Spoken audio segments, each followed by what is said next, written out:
When I said we did, we had a requirement. I said I can't imagine what I saw. In fact, she emailed me today. Kim went over there.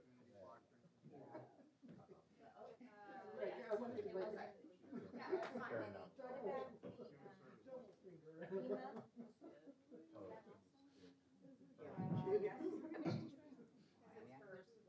No, she doesn't. Her neighbors. I mean,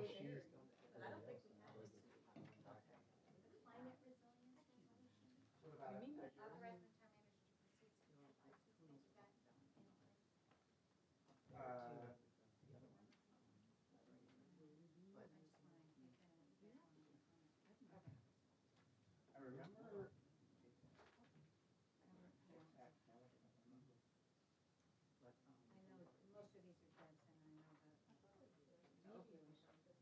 Okay, we are at 7:01. Oh, no, it logged me out. Hold on a minute.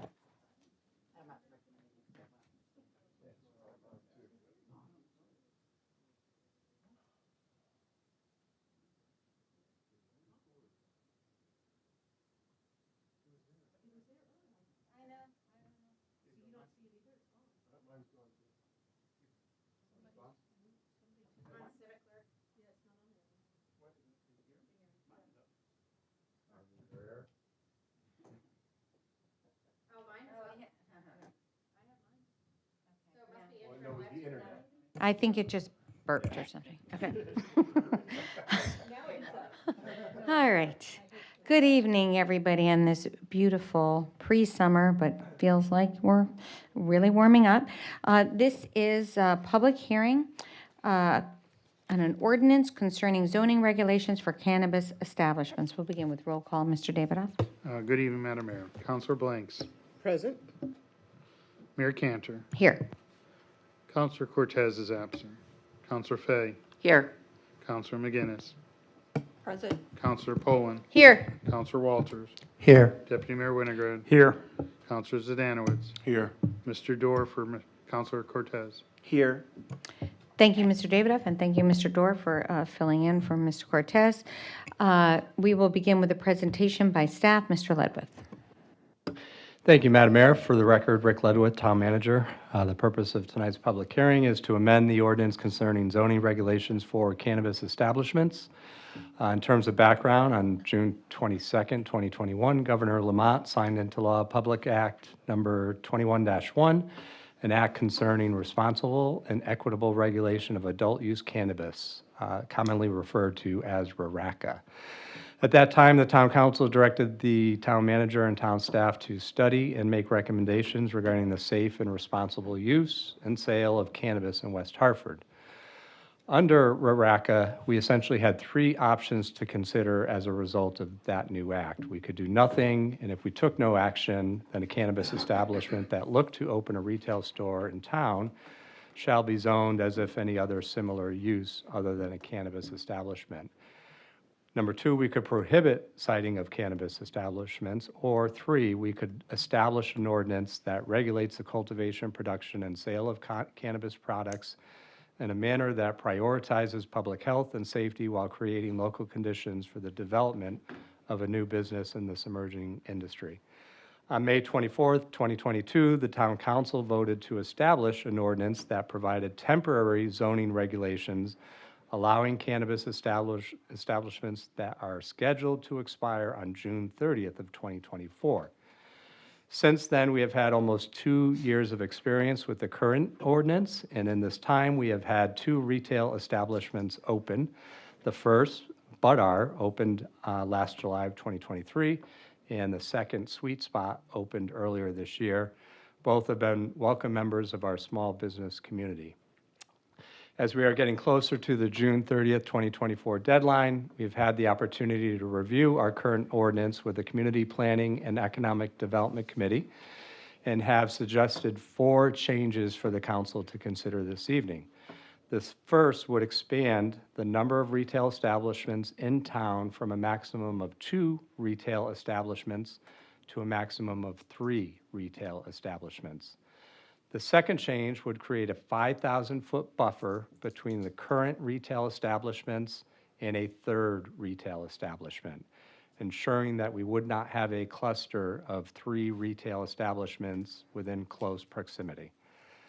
The third change would be to restrict cannabis establishments to the BN, BS, and BG zones, which are traditional commercial zoning districts, excluding the BC zone, which is our West Hartford Center, Elmwood Center, our CBDH zone, which is Blueback Square, and then BND zone, which is the easternmost part of Farmington Avenue. As part of this ordinance, we have attached our schedule of permitted uses to the ordinance, which would include, as I said, the BN, BS, and BG zones only. The fourth change would define how we measure the 500-foot buffer presently required between a school, municipal park, or recreational facility, or library, and a cannabis establishment to mirror the definition we use between liquor establishments in these same areas. The definition would be beginning at the center of the main entrance to the portion of the building where said cannabis is proposed to be sold, thence to the center of the address street by the shortest distance without intersecting a structure, thence along the center line of said street or streets to the address street of any of the above cited uses, and thence to a point opposite the nearest portion of a lot used for any of the above cited uses on the address street thereof, thence to the nearest portion of the lot. I know that was quite a bit. Finally, but that does mirror our liquor ordinance in terms of a buffer from those same proposed or parks, et cetera. Finally, our town planner presented the ordinance change to our Town Plan and Zoning Commission on May 6th, where the TPZ acted by unanimous vote 5-0, recommending approval of the ordinance and finding no inconsistencies with the Plan of Conservation and Development. In addition, the Capital Region of Council of Governments reviewed the ordinance and found no apparent conflict with regional plans and policies or concerns of neighboring towns.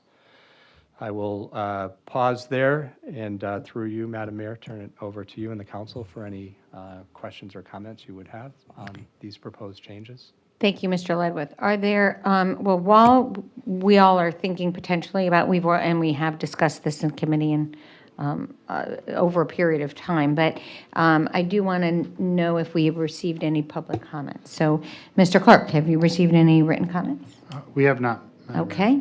Are there anybody signed up? I don't think so because there's nobody in the audience. No one has signed up to speak. So now we will open up the floor to any town councilors that have questions. Ms. Fay. Thank you. Excuse me. Mr. Ledwith, when you mentioned the areas that were excluded, the business center, the center, and Blueback and Park Road, what about Bishop's Corner? Was there any thought about that, or was there a reason why that's not excluded too? Thank you. That is not excluded under the current ordinance, proposed amended ordinance that's in front of you. And I think part of the reason for not excluding Bishop's Corner is, you know, as folks know, right now we have two establishments that are located very close to one another, about 1,100 feet from one another. And within this proposed amendment, we did go put in the 5,000-foot buffer, which creates about a 1.1 mile buffer from those two establishments. But by leaving Bishop's Corner as a potential spot for a retail establishment, that creates even further buffer from the current two locations as well as Elmwood as well. So thank you. As a follow-up are the reasons then the others are excluded because they're within that buffer of the two establishments in place? If I summarize what you said, is that why they're excluded and Bishop's Corner is included? So as I said, Bishop's Corner is included because it does create that larger buffer from those two. The center and Blueback Square are a good distance away from both of those two establishments as well, but that's part of the reason we excluded Blueback Square and the center is both of them are within, if you use the 500-foot buffer from a town municipal building and Veterans Memorial Park, and then we have the library, excluded a lot of spots anyways, so we just included both of those, or excluded the BC and the CD, I want to get the letters right there, the CBDH district. Yep. Okay. Well set, Ms. Fay. All right. Mr. Dorr. Thank you, Madam Mayor. Mr. Ledwith, you say that the new ordinance indicates that the maximum cannabis establishments, that would be retail establishments, is 3. Can you just show me in the ordinance where you see that? Do you get that in paragraph E? Is that how you get to that, by calculating 25,000 rents? I just don't see that language in the ordinance. Through you, Madam Mayor, to Mr. Dorr. So it is under the new letter E in the ordinance. And if you go to the last sentence of that paragraph, it says the town planner shall not grant site plan approval for more than 3 cannabis retail establishments. It's the very last line. Oh, missed it. Thank you for that. And another question, the use of the word establishments would indicate that you're only referring to retail and production. Is that correct? So with that language, we're referring to retail establishments, not production. Okay. So production is only permitted under the current ordinance, which we are not changing, in the industrial zones. Okay. And we have 0, there's presently no production facilities in West Hartford. Okay, thank you very much. You're welcome. Thank you, Mr. Dorr. Mr. Zadanowitz. Thank you, Madam Mayor. So the production versus micro cultivator. Cultivator, in my mind, is production. Yes. So I'm confused. Maybe I didn't hear. You said no production in? So production is permitted and under our current ordinance and will also be permitted under this amended ordinance. Okay. So 3. Yeah, the industrial zones. Yeah. So 3 retail and 3 cultivators? Yes. Okay. It's for Well, 6. Yeah, 3 retail, And how many cultivators? 3, oh, there's no limitation on the, okay, sorry. No limitation on the cultivator. Okay. And the 5,000 feet, because that mirrors the alcohol, what was the 5,000 feet? So for the 500-foot distance between municipal parks, yeah, so that's related to the liquor ordinance. Okay, so the 500's for the liquor. So Yeah. we're the 5,000 feet, why not 5,280? Why not a full mile? What's the, So we, in our, and I could actually have a copy of the map with me, but we kind of mapped out where 5,000 feet from the present 2 establishments are. And we wanted to ensure that we were avoiding, Park Road and having a third establishment potentially be on Park Road. And this takes Park Road completely out of the picture. That's why we ended up at 5,000.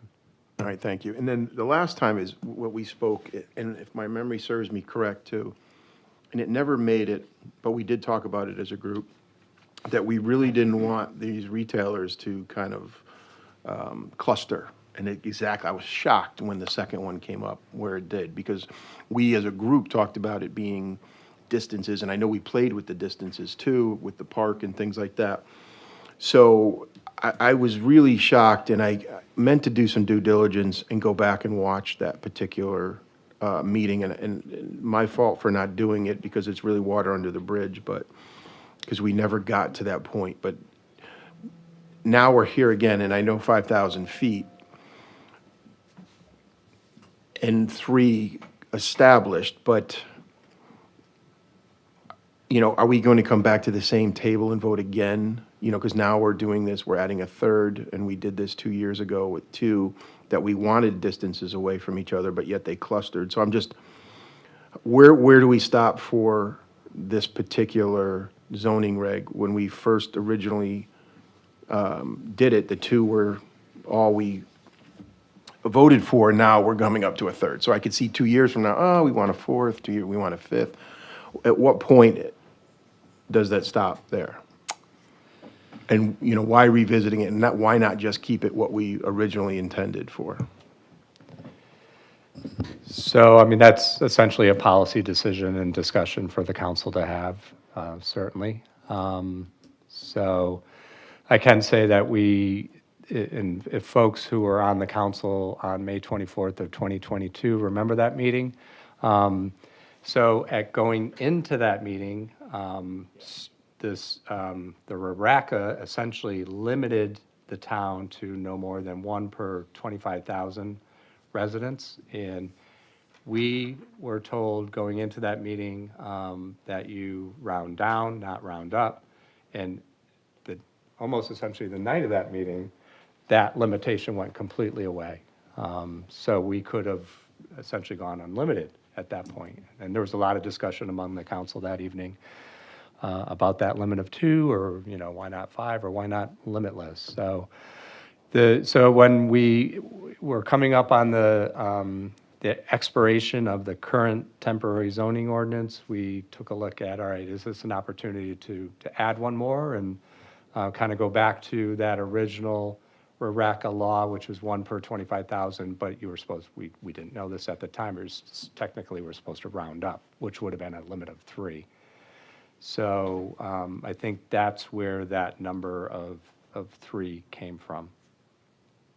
All right, thank you. And then the other thing too is we really haven't had a full year. A July of last year was when the retail opened, and that was the first one, correct? Correct. So it's been 2 years since we voted, right? But yet the establishment didn't open until, 11 months ago, really. So we haven't really had 2 years full of experience with it. And I just want to, because we opened the meeting up with saying that we had 2 years of experience. I don't think we had 2 full years of experience. I think we had 11 months of one retail, and the other one just opened recently, right? So just for the record. Thank you. Yeah. Thank you, Mr. Zdanowitz. Are there comments, questions? Can I ask one more question? Sure, Mr. Gore. Thank you, Madam Mayor.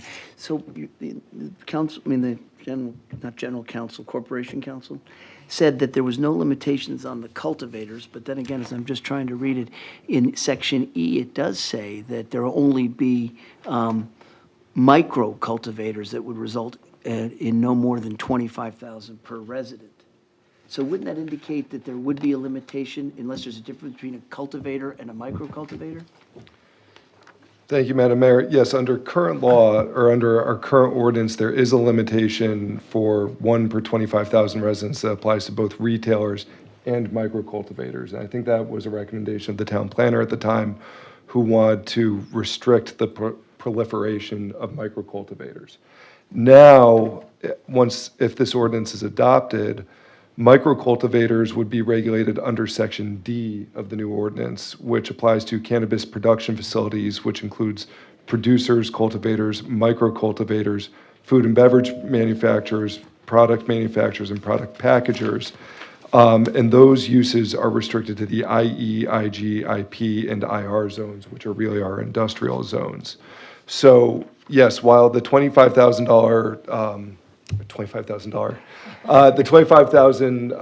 sort of per capita cap applied to micro cultivators under the existing ordinance, which expires on June 30th, that there will be no cap on the number of micro cultivators on the new ordinance if it's adopted, except to the extent that micro cultivators would be restricted to the zones that I just identified. Okay, thank you. Thank you. Thank you, Mr. Dorr. Any comments, questions? So, all right. Well, I don't think, so I'll go one more time around. No more questions from council? All right.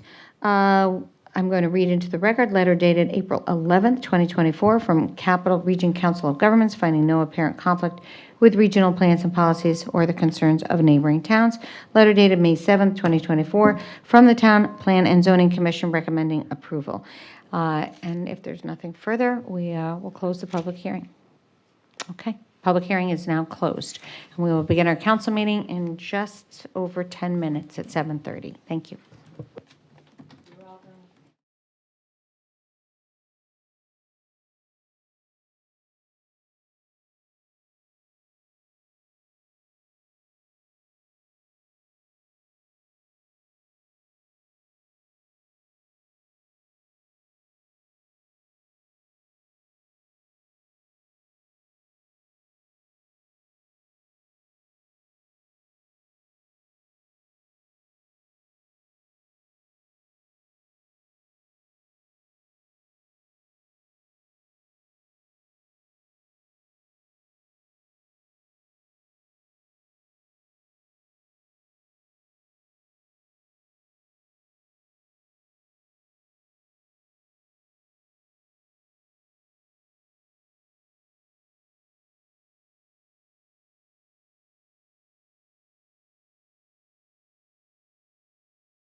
It's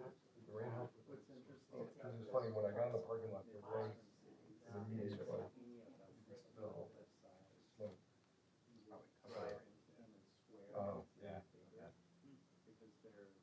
Like just running off. Yeah.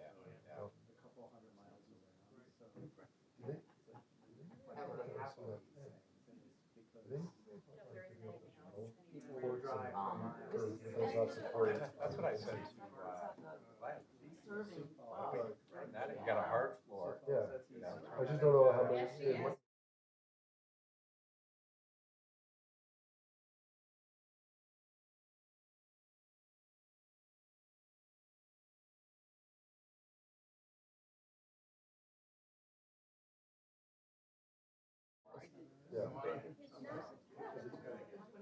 So will that tent become self-permanently, just have chairs and stuff under there? So that's there for a month maybe. Okay. Pat said that, Washington might have like a.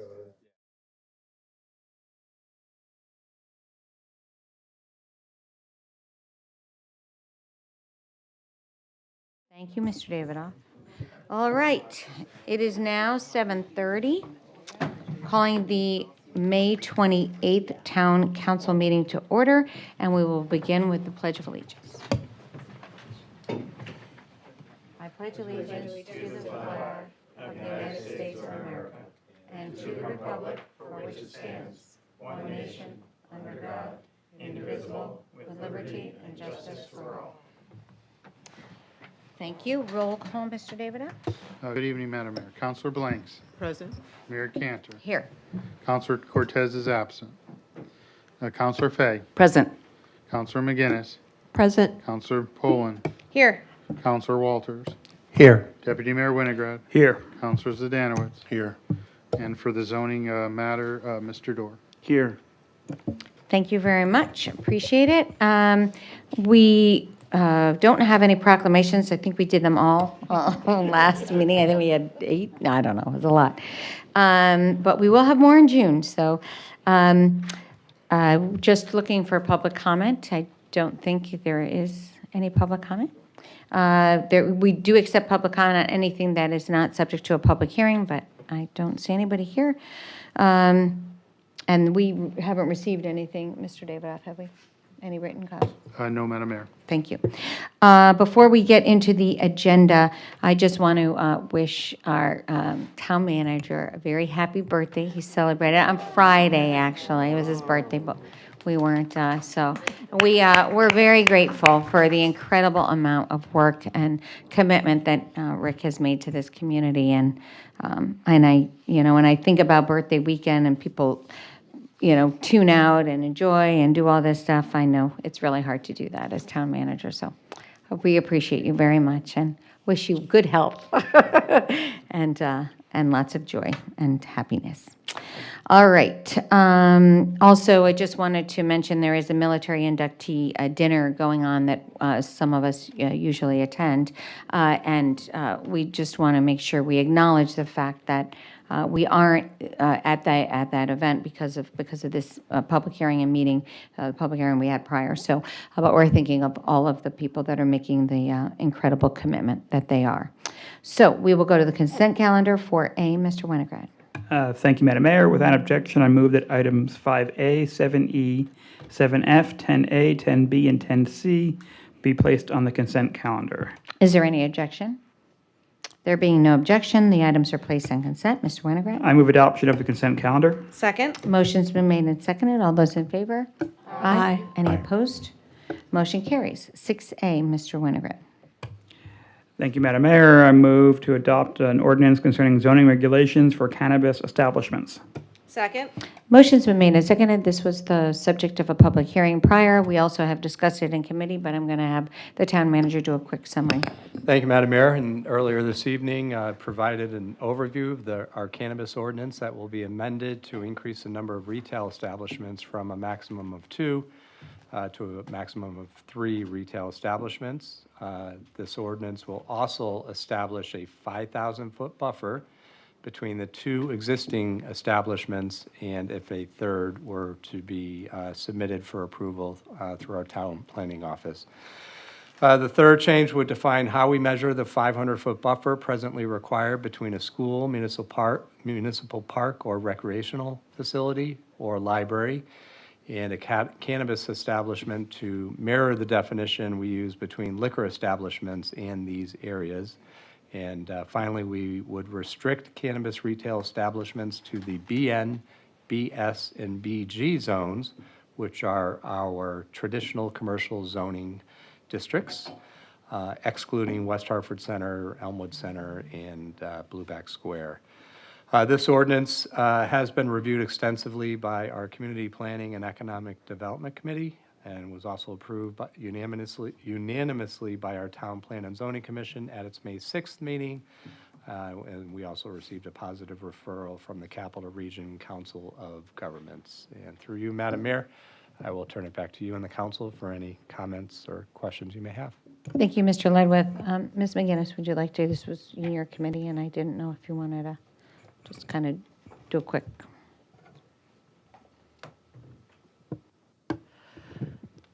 Through you, Madam Mayor, I don't really have a lot of comments about this, but I do plan on supporting it.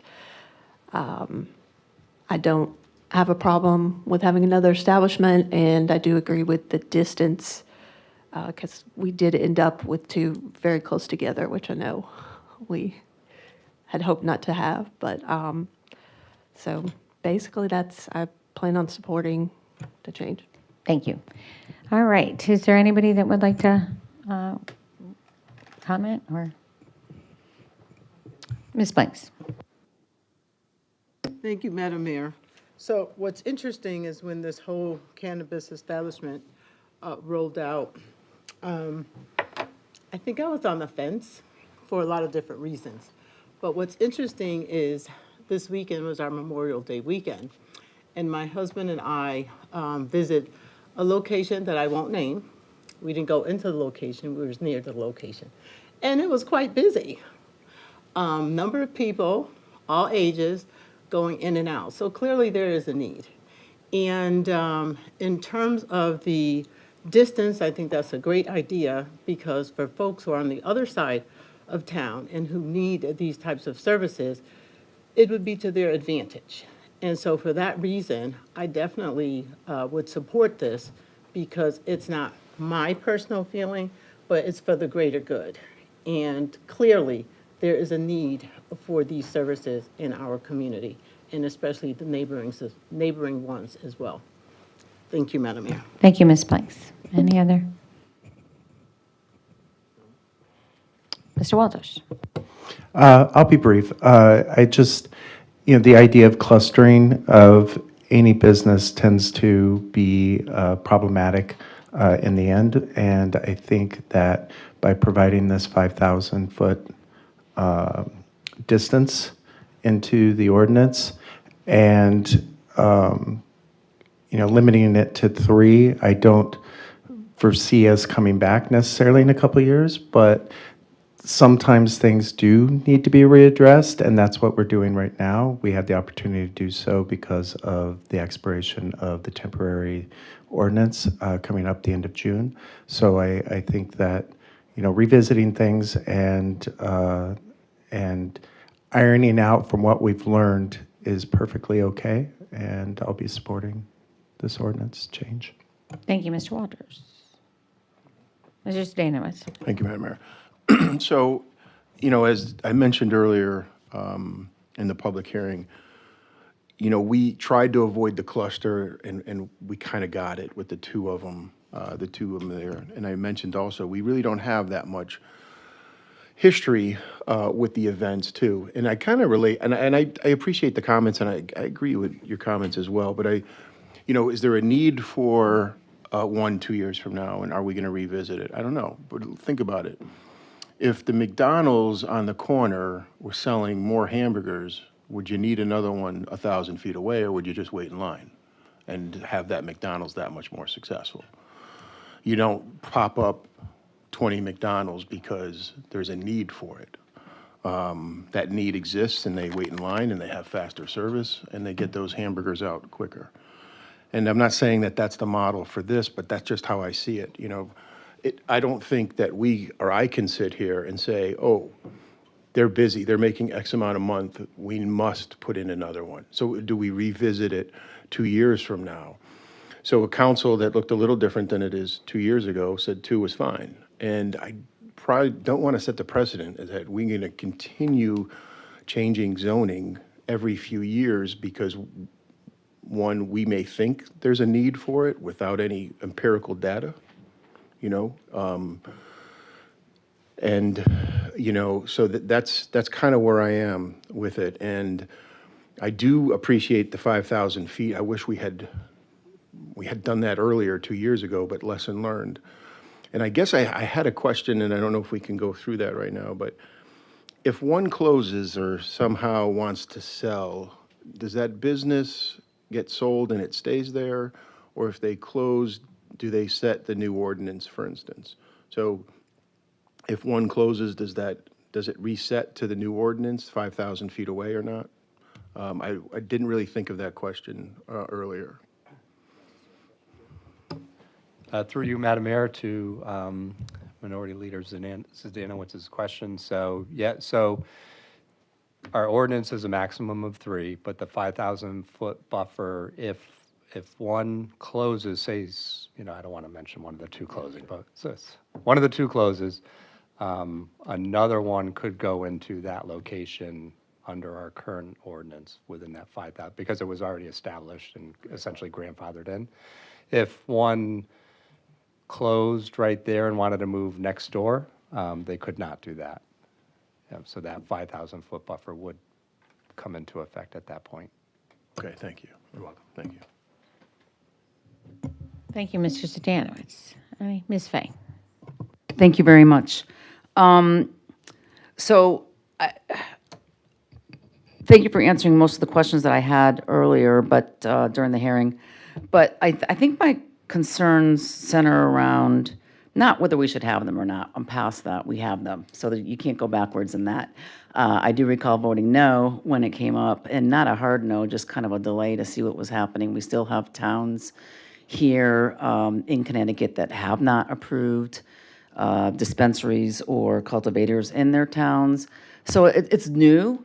I'm a little bit concerned that we're kind of rushing into adding another one when we haven't had vast experience or data to see how we're doing. I don't even know if we know if there's been any traffic infractions, which I know is a concern that I hear among residents about. We don't really have a mechanism for testing marijuana driving, so that would be something that would be a concern of mine. I am concerned about Bishop's Corner not having an exclusion. It is a business zone, and it's very popular, it's very crowded, it's very busy. I don't know what the business leaders' input who run operations there, what their feeling is about this. I don't know if we have that data either, but I'm a little bit concerned about that.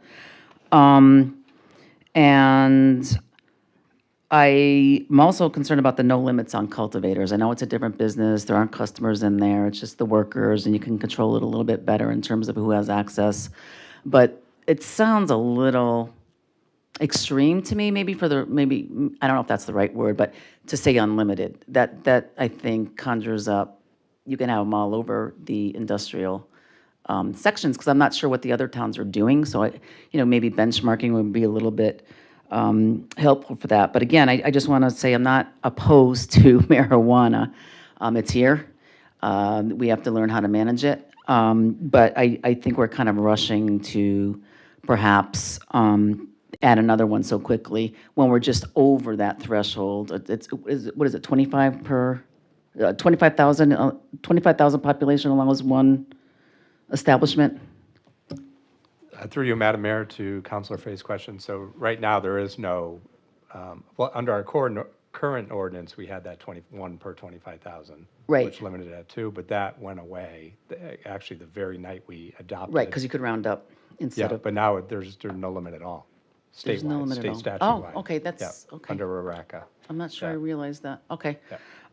So we're still kind of using that 25,000 as a benchmark? Because our population is 70 and It's change. 64,000, so 64. if you round up, we'd have one per 25,000, that would give us Yeah, that yeah, third. yeah. So I the mean, that next was just one- the logic of adding the third one, it wasn't, but we're Yeah. not tied to that. Yeah. That's a policy decision. Yeah. And you just kind of see all the development and units that we have going up. I don't know what the projections are to hit 75,000, but it's probably not as far away as we used to think, although that's a lot of people. I don't know. But those are my concerns, and I'm having a hard time getting to yes on this one for those reasons. Thank you. Thank you, Ms. Fay. Mr. Dorr? Thank you, Madam Mayor. As I prepared for this hearing tonight, I got the materials that were submitted on the website, and I studied the attachment 177, which is identified as the zoning attachment with the various divisions of one-family residential districts, multifamily, then the business districts and the industrial districts, and then all the various permitted uses that tally up to over 61. And it's actually, I had never had maybe my prior service here, I'd never had a chance to appreciate this document, because it's again a testament to this town's efforts to be thoughtful in the balancing of all of our citizens' interests. And I think it's a great affidavit to that. And so I'm proud of it as a West Hartford resident. But it also points to the importance of my role in this hearing, which is to think carefully about the balancing the interests of all of the residents. And yes, when you read the ordinance, and I'm sure the committee and my colleagues worked to try to address those balancing interests, and you can see an example of it in the effort to try to limit this ordinance to only a total of now 3 retail establishments. That would be Exhibit A for the effort to try to balance all the interests. And so that, while persuasive to me, doesn't get me to supporting this ordinance, because I think that the current ordinance as established is sufficient to address the recreational use of cannabis in West Hartford. That is the law. It's on the books. That's not the purpose of this hearing to challenge or to revisit that law. But there is a growing concern about the use of cannabis as a nuisance, because at least in some of it creates quite a smell. And that is, if you read up on it and think about it and look at other towns that are addressing that, that is similar to the nuisance that, I grew up in a house where my mother was a smoker. And I grew up in Brooklyn where people smoked all the time on restaurants and public establishments. And through a period of time and effort, the city of New York decided to try to address that nuisance, and the law evolved and changed relative to the use of cigarettes in public places. And part of the concern was not only a public health issue relative to smoking, but also the impact it had on people and having to breathe in secondary smoke or to smell it. And as a child, I can tell you that as a personal matter here, I wished my mother wasn't a smoker, but she was, and she tried to keep it away from us because she knew I actually, not to get too personal, but I had asthma as a child, and so it was a concern. And I think it may not be tonight, and this ordinance may pass, but I think in the future, towns are going to have to wrestle with that. There are condominiums in New York now that are passing ordinances in their condominiums saying that in order to qualify to be in that condominium or even in co-ops, they're passing rules to prevent the smoking of any substance that creates an odor that to some is very objectionable. And I think it was not tonight, but it will come. It will come again, because nuisance relative to how you balance the issuance of various applications for changes to our zoning laws is a consideration that I think each of us have to consider. And I just think that right now, my concerns for that outweigh amending this ordinance. And so I would respectfully be voting against this ordinance, Madam Mayor. Thank you, Mr. Dorr. Ms. Pullen? Thank you, Madam Mayor, through you.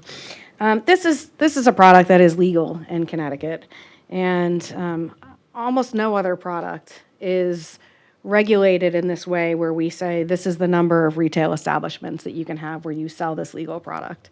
For other types of stores, we just let the market do its work. I recognize this is still very new for us, and that's why I think a balanced approach like the one that we have in front of us makes a lot of sense for right now. I do agree with Mr. Dorr that the smell is a nuisance. I personally, I can't stand it. But this ordinance doesn't address that issue at all. People can go buy the product somewhere else, or one of the 2 stores we have here in West Hartford, or any of the numerous other stores in Connecticut or anywhere else, and we'll still have the nuisance of the smell. So that perhaps could be an issue for another day. It's not going to be an issue regarding this ordinance. So I am going to support this ordinance this evening. Thank you. Thank you, Ms. Pullen. Mr. Winograd? Thank you, Madam Mayor. Very much agree with the comments just made by Councilor Pullen. So I don't want to repeat those. I think that, we as a zoning authority have a lot of power, over businesses, over residents. And I think, what I've sort of urged over the years is that we be humble about that power. We shouldn't be using it for sort of personal, certainly we're all obligated not to use it for personal grudges. We don't, attack oppose business because we don't like who owns it, that sort of thing. But I think we also need to be humble about, these broader public policy issues. Using zone, again, I don't like the smell either when I'm walking down the street. I don't think this has a direct impact on that actually, for all those reasons about the market. But again, I think that we should, when possible, take as much of a sort of libertarian, laissez-faire approach to legal businesses in our town. And again, should try to, there are certainly cases where we're going to intervene, but we should try to have that as light a touch as possible. Here, the history from a couple years ago, yes, it was very confusing. I ended up voting no on that one as well with Councilor Fay for very different reasons. Because going into it, we thought the limit was going to be 3. And really, we had been going with, prior to that, we thought there would be 3, and that we would then have geographic rules around it to avoid the clustering. When that all changed, when we went down to only 2, then it became less important for us to figure out that geographic. Because the worst case scenario would be, okay, a cluster of 2 wasn't a great enough danger for us to start intervening in private business affairs. As it turns out, that sort of worst case scenario did occur. But despite that, we haven't seen any negative effects. We haven't heard any reports of police issues. We haven't heard any traffic problems. I think it has been a long enough experiment that we would know by now. And in fact, I think the biggest, most dangerous part is probably when it first opens up, certainly for traffic. I know there were cases up in Northampton where they had lots of huge traffic jams and police costs and all that sort of thing. We haven't seen that at all. The way this has rolled out in Connecticut has really been a model for non-disruption, and these are just regular stores that nobody really pays any mind to unless you're going there. So again, I think that how we got here is not been a perfect process. We're learning as we go along. It is a new business. But these very, the limited expansion, I think has been justified by our experience. And trying to sort of predict it too far in the future, I don't think is valuable. In terms of adding it, adding in the future, again, I think that becomes something we should consider in the future. And we certainly don't lock in future councils forever, but they would have to make those same considerations. So again, one other point on just Ms. Fay's comment about the cultivators, I think it's a very good question. I think you're absolutely correct. In terms of the concern, I think the fact that we haven't had any in town even though we've had a limitation, we haven't had any. And given the cost of land in West Hartford, in those zones, the rental cost of I doubt very much that we're a target, that this is where somebody would want to put a lot of cultivation. There are other places in Connecticut that are much cheaper, and certainly for cultivation, you're not looking for the market in the area, you're looking for, I would imagine, the cheapest land and other resources. So I don't think we're likely to have a large farm. Certainly if we started having some cultivators, we could look at it again, but I just don't think it's a realistic issue. Although you're absolutely right to point out in the ordinance, it certainly has opened the possibility. But like I said, it's been a couple of years. We haven't had any glimmers of suggesting that we were going to have any of this coming through. So I don't think that's anything we really need to worry about. In any case, I will say, and I appreciate the comments tonight. I think it's been a good discussion over the last 2 years, in fact, and but I certainly think we should move forward and pass this ordinance. Thank you. Thank you, Mr. Winograd.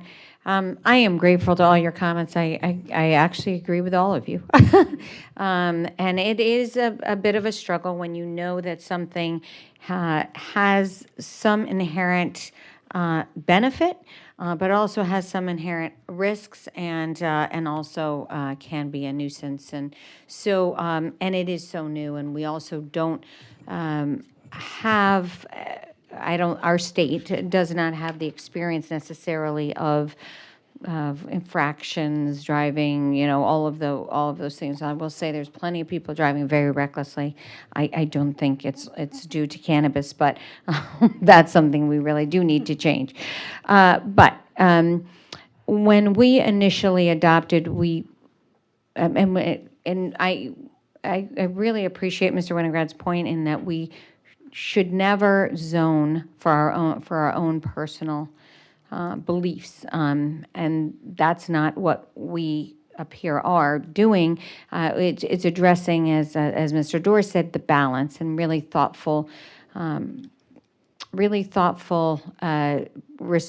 perspective on how that will play out over time. And it is a little hard to have that vision, and the two establishments that are so close together, I think there could have been a better process for that. But we also are framed by our personal experiences, and even though I don't think that should be the endpoint in the decision making, it should go into a thought process. I have a little different perspective. I have a couple of friends actually who suffered quite a bit with terminal cancer, and we did not have medical facilities in our community, and those friends really needed. It was the only relief they got from chemo. It was the only relief they got towards the end of their lives, and their caretakers lived in their homes and were the ones that would go get cannabis if they needed it. At the time, we didn't have them in town, so it became quite a burden to leave somebody that was ill and to do that. And so, even though I think waiting in line longer or being in a place in town that is that, and for Mr. Zidano, it's the hamburger analogy, is I think that's true in most situations. I don't think that. I think that makes sense. You don't have, just because there's a need, you don't have to put anything in but the market will determine what that need is. For this, as we really do try to figure out what the right number is, and I do believe 3 is probably a very, very good number, but geographically spread is really important for the people that really do struggle with a variety of issues, and this provides some relief. So I will say from the 3 perspective, even though we had discussed in committee 2 as sort of the guideline, and we referred to that at 2 times as we talked about the 25,000, when we started to process that, towns that had 25,000 or less, you're basically, if you use that analogy or that reasoning, you would be eliminating them from having one establishment. So it didn't make sense. And when we adopted the ordinance the night of May 24th, I was like, I feel like we should have done 3. I also felt that there should have been a minimum distance. But it was new, and we wanted to step back and give it a little bit of time. I do think 3 is appropriate with the 5,000-foot buffer. I also think the zones are appropriate considering the restrictions in other areas. I think consistency in measuring, we had some confusion in a couple locations. I think consistency with alcohol liquor sales is appropriate. And the fact that, we don't always 100% agree necessarily with TPZ, but they are really important resource and a benchmark for us, and a unanimous vote does speak loudly to me on this as well. I also don't think that we're going to be coming back. We had built in a sunset into this for 2 years. We're not doing that now. And so I do think there won't be that impetus to come back and readdress it unless there is some kind of situation that requires us to, or really moves us to take, or what future council to take action. So, but right now, I think having that sunset, knowing that we wanted to give it a little time, we wanted to see what was happening. The 2 and the 3 were a little bit confusing, I think, for us, and so that allowed us, being built into the ordinance, that allowed us to have this opportunity to take the look and correct it. So with that said, I will be supporting it. I do think that our state and other states are going to also look at some other restrictions as time goes on, and some other safety mechanisms. But all good comments and good feedback. But all right. With that, is there any other comments, questions? Okay, so we will go to a roll call vote, and Mr. Davidoff. Counselor Blanks, Yes. Mayor Cantor, Yes. Counselor Fay, No. Counselor McGinnis, Yes. Counselor Poland, Yes. Counselor Walters, Yes. Deputy Mayor Winograd, Yes. Counselor Zananowits, No. Mr. Dorr, No. passes 6-3. Thank you, Mr. Davidoff, and thank you, everyone, for all your comments. Okay, 7A, Mr. Winograd. Thank you, Madam Mayor. Thank you, Madam Mayor. Move to a resolution authorizing the town manager to participate in the Climate Resilience Fund. Second? Motion's been made. Mr. Dorr, thank you so much for coming and filling in. Appreciate it very much. Be well. Okay, we will go to the town manager now for a summary. Thank you. Thank you. Thank you, Madam Mayor. This item was discussed at our last, most recent Community Planning and Economic Development Committee meeting. About a year ago, we did apply for a $700,000 grant from the Climate Resilience Fund, which is administered by the Connecticut Department of Energy and Environmental Protection. The good news is we were awarded this grant, which this resolution will allow us to appropriate. And through this grant, we will hire a consultant to evaluate the culverts, brooks, and drainage systems in the Kennedy Brook and Cane Brook watersheds. This will allow us to provide ways to improve drainage and minimize flooding in these areas. Any subsequent reconstruction identified through the consultant's work would be added to our stormwater management program. This project area includes a section approximately bounded by Farmington Avenue to the north, Flatbush Avenue to the south, Quaker Lane South to the west, and Prospect Avenue to the east. The project area does extend into Hartford along New Park Avenue. As we mentioned during the CPED meeting, we did coordinate this grant application with Hartford. So they are aware of this study that is being completed. Through you, Madam Mayor, happy to answer any questions prior to your voting. Thank you, Mr. Ledwith. Ms. McGinnis. Through you, Madam Mayor. As someone who has had quite a lot of experience with flooding on my street, it makes me very happy to see that a part of town has received a grant to study and help that figure out what we can do to alleviate some of the flooding in that part of town. I hope there are future grants coming to look at the other parts of town as well. So, Thank you, Ms. McGinnis. Any other comments or questions? Ms. Fay? Yes, thank you. This is great news. Rick and I, excuse me, Mr. Ledwith and I met a couple weeks ago, I guess, about a constituent's problem with flooding. So this will be good news that we'll be able to convey. So this is very good, and it should be able to translate into an improvement for this area. So thank you. Thank you, Ms. Fay. Any other comments? Ms. Blanks? Thank you, Madam Mayor, and like my colleagues around the table are commenting, absolutely. This is, I want to say, long overdue, because we all hear the comments from our residents, and then it's a different thing when we experience it on our street or we hear the complaints.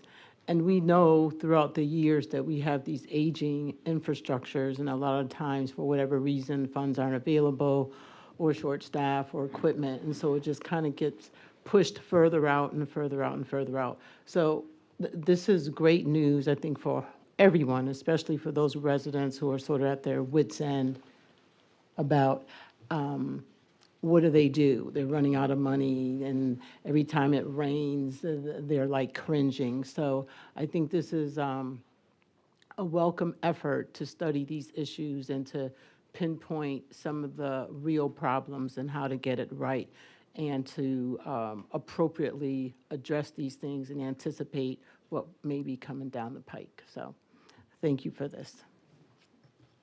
Thank you, Ms. Blanks. Any other comments, questions? So, all right, thank you very much, Mr. Ledwith.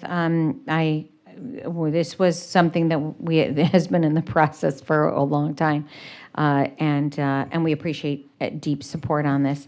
We're not alone in these issues, and the resiliency component is a really important to build things that buildings that have the ability to retain water and really help with stormwater overflows, and all of that is really, really important as well. So I'm sure we're going to learn a lot from this study and be able to apply some of it in other areas of town as well. All right. With that, we will go to a voice vote. All those in favor? aye. Any opposed? Motion carries. All right, letter B, Mr. Winograd. Thank you, Madam Mayor. I move to adopt a resolution appropriating grant funds from the Federal Emergency Management Agency Emergency Food and Shelter Program. Second? Motion's been made and seconded. Mr. Ledwith? Thank you, Madam Mayor. This item was discussed at our most recent Human and Community Services meeting, and our Social Services Department applied for and was awarded the FEMA Emergency Food and Shelter Program grant in the amount of $4,500 to help residents at risk of homelessness with their payment obligations related to mortgages, rent, or metered utilities. We did receive the same grant last year in the same amount of money, and we're able to help 4 residents avoid homelessness through this grant. So through you, Madam Mayor, happy to answer any questions that the council had. Thank you, Mr. Ledwith. This was a United Way grant? It was, this? yeah. Just confirming that. Okay, Ms. Pullen, would you like to mention? Yes, thank you. And through you, Madam Mayor, thank you, Mr. Town Manager, for that excellent summation. And thanks to our Social Services Department for going after this grant. It's not a lot of money, but every little bit helps.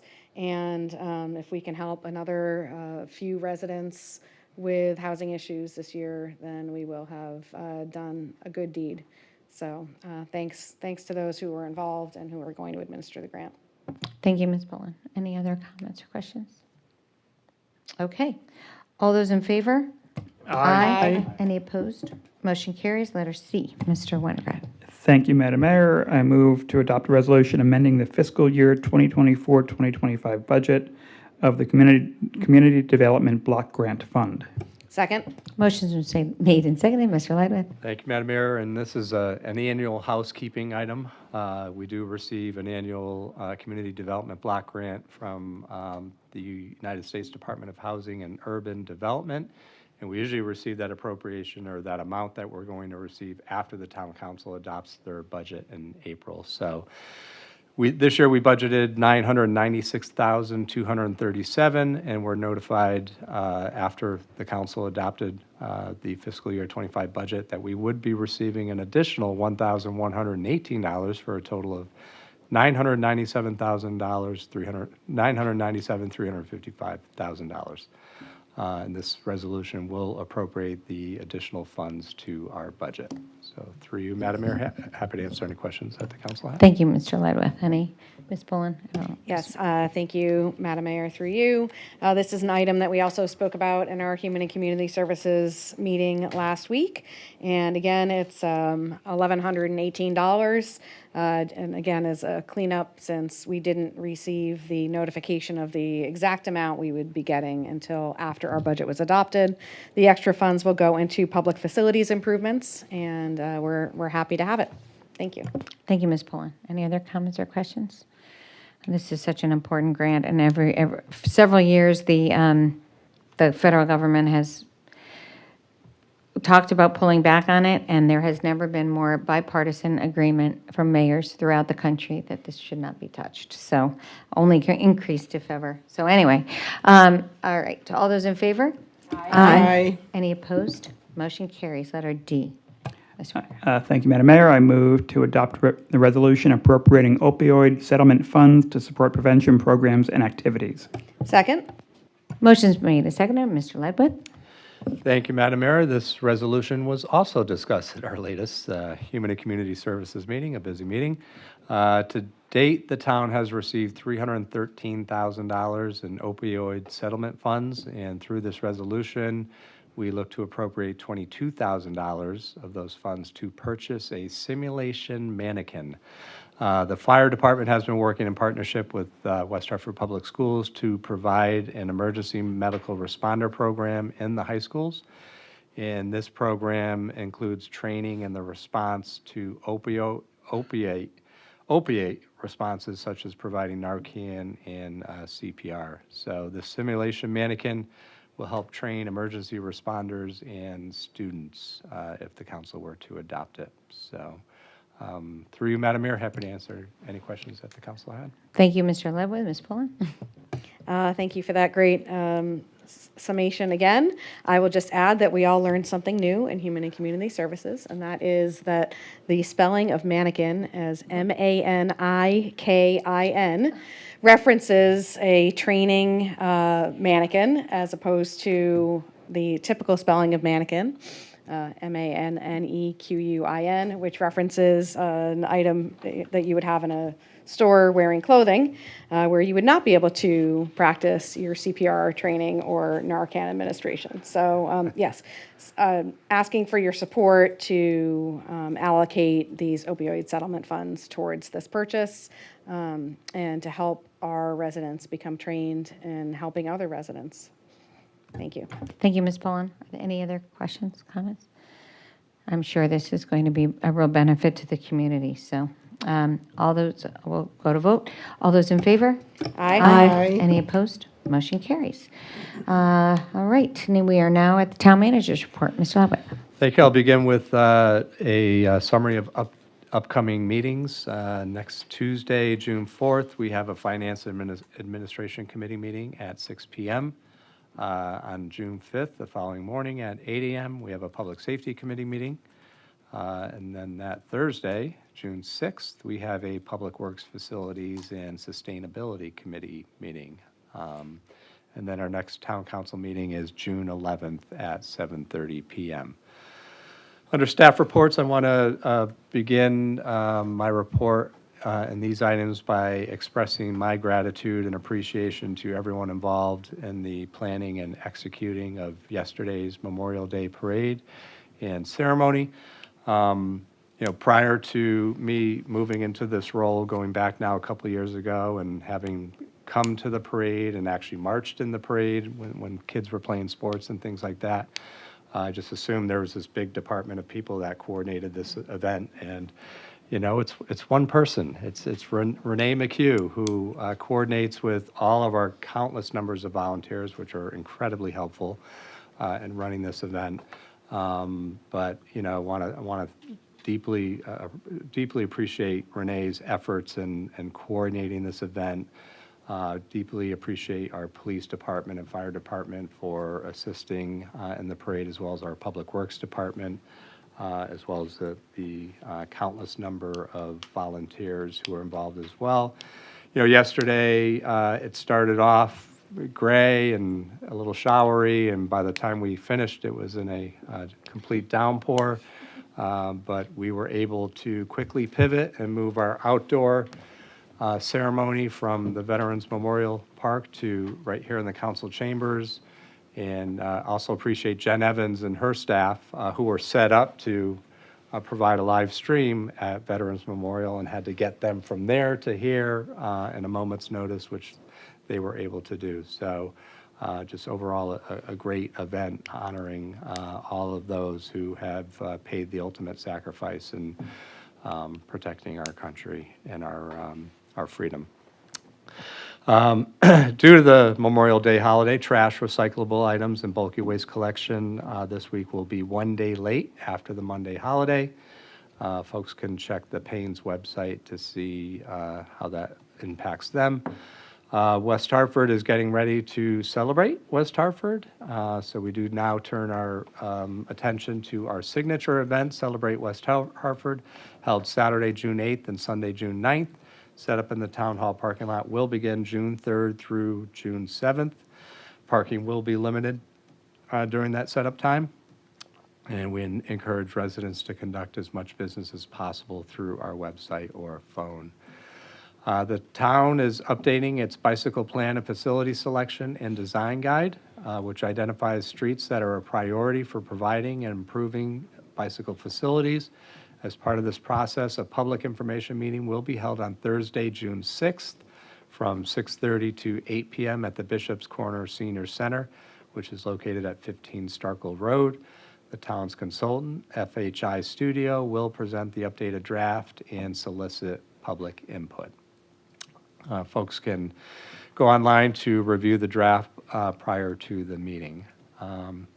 Folks may have noticed some construction occurring on Trout Brook, right across from 950 Trout Brook, where kind of the tail is in the process of being transported from Brixton, from our Department of Public Works, to the Trout Brook Trail.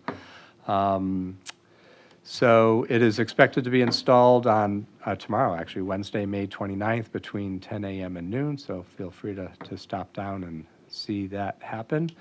After careful consideration, the Cetacean Society International determined in 2023 that the best way to preserve Connie's legacy and a significant portion of its structure was to remove its tail and install it on the Trout Brook Greenway across the street from its original location. Connie's tail was removed from the former Children's Museum site on April 11th, 2023, and was transported to our Public Works storage facility on Brixton. Since then, CSI has obtained funding and local permits to secure Connie's new home on the Trout Brook Greenway.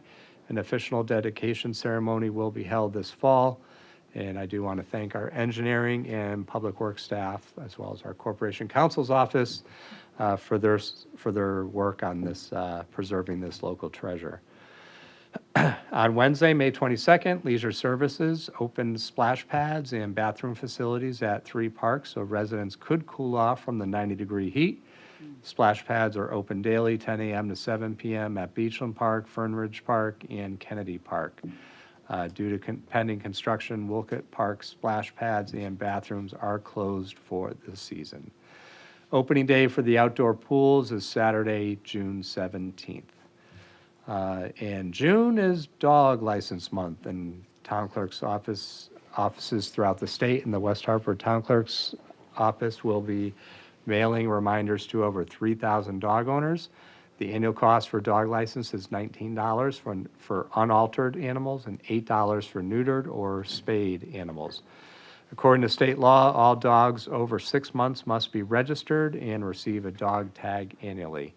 The number tag identifies any pet that may wander away from home.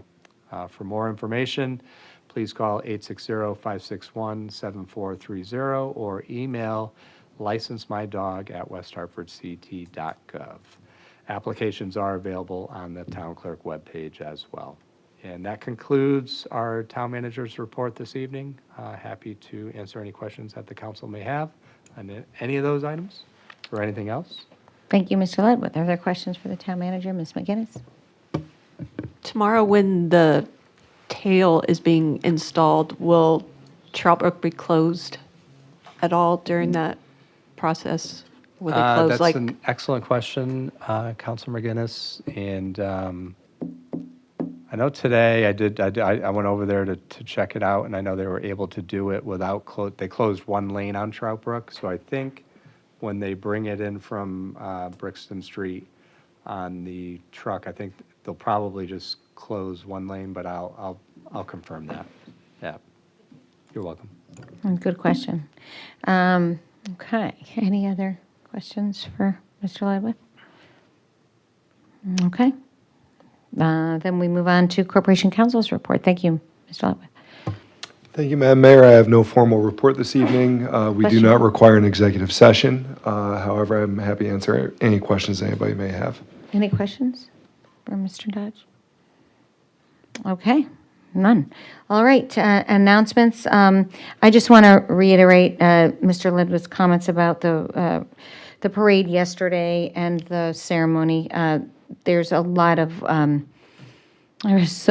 work that goes into it, and Renee really does an incredible job, as do our American Legion leaders that really, Heidi Ann Mooney gave really interesting reflection on Nathan Hale and the history of Nathan Hale. And I know our kids learn about it in school, but honestly, I don't think my kids really knew, except that there was a farmer's market or something. I don't. So it was very helpful to hear all of that important history. And Jen Evans always is such an important part of educating and exposing our community to everything that happens, and thank you so much. As I will say, to Ronnie Newton, who gives up so many holiday weekends to be with us and share, and so thank you so much for that as well, sharing the beautiful pictures, and you're running along like you did the parade twice, I think. But anyway, all right, so Sounds of Summer, quick announcement. Sounds of Summer concert, May 30th, begins 6 to 8 p.m. at Webster Walk in Blueback Square, and this is LaTanya Farrell, and if you haven't heard LaTanya, you should. She's amazing, and this will be a lot of kid activities, special restaurant, offers and principles. She's the principal that sings, right? Secret Gardens Revealed Tour, June 1st. This is the West Hartford Garden Club's big event. It will be held rain or shine, featuring 6 selected gardens. It will cost $25. The tickets are available at St. James Episcopal Church, and there will also be a plant sale, a tag sale, refreshments at the church. The proceeds benefit the Gardens Club civic projects in West Hartford, and they do remarkable work with gardens and all of that to support natural life throughout our community. Free tour at Westmore Park, June 1st. This is a guided tour from 1 to 3, and the new certification of the Level 2 Westmore Arboretum. And the Arboretum contains 130 species of trees and woody shrubs, and labeled with information and sign-up. Tours are free, but the pre-registration is strongly recommended, so go to their website. Rain date is May 19th and June 2nd. Flag raising for Unity Green Pride flag raising will take place on June 3rd at 6:30 p.m. The event kicks off a month-long special event calendar culminating with a rally and Pride Fest on Saturday, June 22nd from 12 to 5 p.m. And here's a few events, and Mr. Walters, if you would like to add anything, please feel free, because you're such a leader in Pride. Ride with Pride, Sunday, June 2nd at 12 p.m. The bicycle ride begins at Bicyco, 616 New Park Ave, and ends at Gastro Park. That's not very far. I hope they go around. 637 New Park Avenue. Pride Kickoff Party is on Thursday, June 6th at 5 p.m. at Gastro Park. And Laugh with Pride will take place Friday, June 14th at 7 p.m. at New Park Brewing. Is there any other things you would like to add?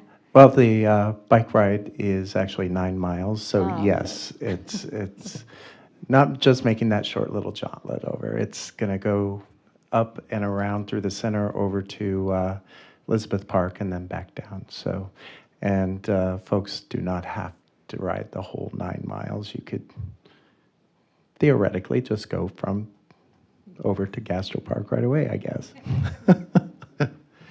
There are a couple other events. This year we have an interesting event in which we will be collaborating with some of the religious leaders here in the community to discuss the intersectionality with religion. We've been asked for years, or West Hartford Pride has been asked for years, how we could merge the two, and that was the answer to it. And then there'll also be a Pride and Pizza at Savoy in West Hartford Center. And all the information is available on the website, westhartfordpride.org, as well as Facebook and Instagram. Thank you very much, and thank you for your leadership and all efforts in making this come to life. Japan Summer Festival will take place on June 9th. From 12 to 5 at Webster Walk in Blueback Square. The festival features a powerful taiko drumming performance. It's really, really great.